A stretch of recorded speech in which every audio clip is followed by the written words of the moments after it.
Hey guys, this is yummy filling for lasagna. I'm gonna make roll-ups this time instead of layering the noodles. It's got tofu, sweet potato, green pepper, onions, garlic, mushrooms, and a can of crushed tomatoes, Italian spices, and kale. And that's gonna be the filling, and I've cooked the noodles already, so I'm gonna start rolling them up. So I've laid out some of the filling on the noodle, and I'm gonna roll that up carefully, hopefully.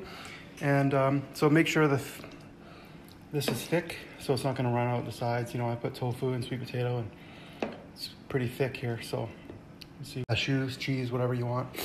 But there's tofu in there, and I'm gonna bake that at 350 for 30 to 40 minutes at least. See what happens. It's gonna be so good. So my first roll went really well, and I'm just gonna put it in this casserole dish here, and top it with sauce as well.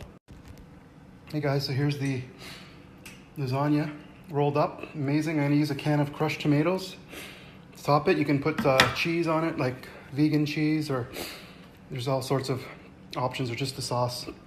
Cashews, cheese, whatever you want. But there's tofu in there, and I'm gonna bake that at 350 for 30 to 40 minutes at least. See what happens. It's gonna be so good. Hey guys, look at this. Unbelievably good. Wow. Made it as a roll-up this time. Just winged it with sweet potato, package of tofu, kale, just so many things. I have to do a video about this sometime. Amazing. So I put another can of crushed tomatoes on top and some spices. If you want to top with cheese or cashew cheese, you can. That's optional. It's obviously more calories and fat, but makes it yummy, so it's up to you guys. Here's the final picture. Looks so amazing. So take care, guys. Talk to you later.